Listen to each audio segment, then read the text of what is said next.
17 বছর নিজের জন্মভূমি নবাবগঞ্জে আস্থা দেওয়া হলো না। আজকে নবাবগঞ্জবাসীর কাছে আমরা জানতে চাই, কি অপরাধ ছিল এই মুজফ্ফর শিকদার মতো যাকে বাড়ি থেকে গ্রেফতার করা হলো? সে কি কোনো চাঁদাবাজ ছিল? আপনারা সাক্ষী দেন, চাঁদাবাজ ছিল? সে কোনো নারী ধর্ষণ করেছে? কেন জমি লুণ্ঠন করেছে? তাহলে আমাদের অপরাধ কি? আমি নিজেও নবাবগঞ্জ থেকে গ্রেফতার হয়েছিলাম, বাগমারা বাজার থেকে। কারণ নবাবগঞ্জের যারা এই প্রাপ্ত, যারা আগামী দিনের নবাবগঞ্জকে নিয়ে যারা চিন্তা করবে, নবাবগঞ্জের উন্নয়ন নিয়ে, নবাবগঞ্জের ভাগ্য নিয়ে যারা চিন্তা করবে, সে সকল প্লাস ভাইদেরকে আমরা সম্বর্ধনা দিতে এসে আমাদেরকে গ্রেফতার করা হলো। কেন? এই প্লাস তারিখে যদি ছাত্র শিবির সম্বর্ধনা দেওয়া হয়, তাহলে তারা তো ভালো মানুষ হবে। তারা তো আর সংখ্যালঘু এই কথা বলবে না, তারা বলবে হিন্দু, বৌদ্ধ, খ্রিস্টান, মুসলমান ভাই ভাই আমরা একসাথে বাংলাদেশ করতে চাই। প্রিয় ভাইরা, আমরা জাতিগত আমাদের যার যার ধর্ম শেষে পালন করব, সমস্যা নাই, কিন্তু বাংলাদেশ সবার। ঠিক কথা বলেন, বাংলাদেশ সবার কিনা?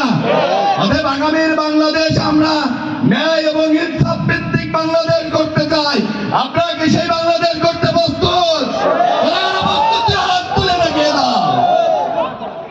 সম্মানিত ভাইরা, আজকে সারা বাংলাদেশে লুণ্ঠন, রাহাজানি, চাঁদাবাজিও শুরু হয়েছে। মানুষ বলতেছে পথ পরিবর্তন হচ্ছে, মানুষের ভাগ্য পরিবর্তন হচ্ছে না। বাংলাদেশের ভাগ্য একমাত্র পরিবর্তন করবে বাংলাদেশ জামাত ইসলাম। আপনারা ইতিমধ্যেই দেখতে পেয়েছেন সোশ্যাল মিডিয়ার মাধ্যমে, প্রিন্ট মিডিয়া এবং ইলেকট্রিক মিডিয়ার মাধ্যমে, ফেনীতে যখন দুর্ঘটনা ঘটলো, বন্যা হলো, সবার আগে মানবতার ফেরিওয়ালা ডাক্তার শফিকুর রহমান পানির মধ্য দিয়ে হেঁটে গিয়ে মানুষের বাড়ি বাড়ি থেকে তারা কান দিতে নয়, বলছে ভাই আমি ভাই হিসাবে এসেছি উপহার নিয়ে। আজকে গতকালকে এই ঘটনা ঘটেছে, বিমান দুর্ঘটনা হয়েছে ঢাকাতে, আপনারা দেখেছেন। আমাদের আমিরে জামাতকে সেখানে যেতে দেওয়া হবে না, হুমকিও দেওয়া হয়েছে।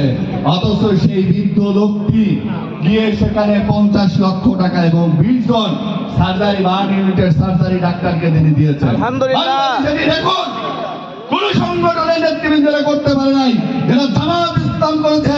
অতএব লোহার নবাবগঞ্জকে যদি ন্যায় এবং ইনসাফ ভালোবাসার বন্ধনে করতে চান, আগামী দিনের যে নির্বাচন হবে, সেই নির্বাচনে ব্যারিস্টার নজরুল ভাইকে দাঁড়িপাল্লা মার্কায় ভোট দিয়ে লোহার নবাবগঞ্জকে একটি আদর্শ ন্যায় এবং ইনসাফ ভিত্তিক সমাজ গঠন করতে হবে।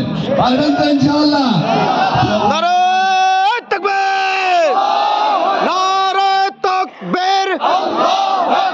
বাংলাদেশ জামাত ইসলামে শ্রমিক কল্যাণ ফেডারেশন